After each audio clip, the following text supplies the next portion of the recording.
All right, now on to Hollywood. When stars returned to the red carpet in early January after 2 bruising strikes to celebrate the success of Oppenheimer and Succession, one existential threat above all was on everyone's mind. Hollywood is shrinking. Here's more.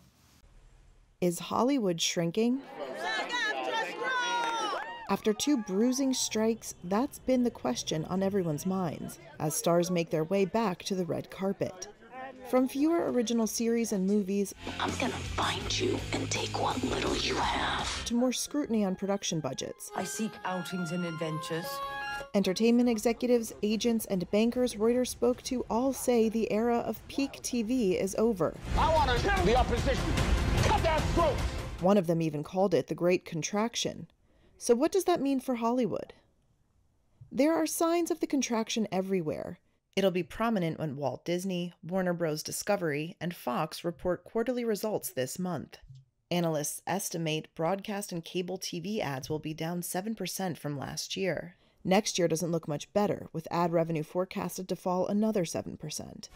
The contraction is also the backdrop for media merger chatter, most recently between Paramount and Skydance Media CEO David Ellison, whose studio produced Top Gun: Maverick.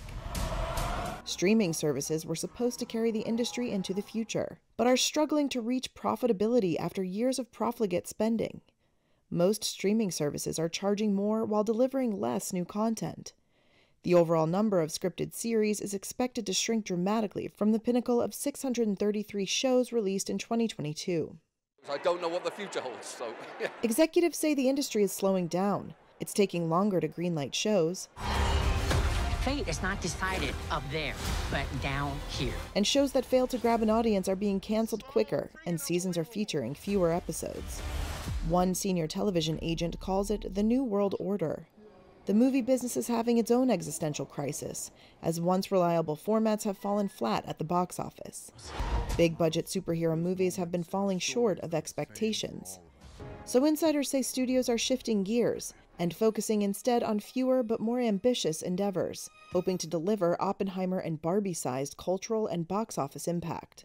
I find the world a bitter and complicated place. According to analyst T.D. Cohen, people are streaming everything except the biggest, loudest films, so the outlook for a sustained recovery is questionable. That will further constrain cinemas, as insiders warn there may be too few films released to justify the 39,000 screens in the U.S. U.S. box office sales are expected to be $8 billion in 2024, down a third from 2019.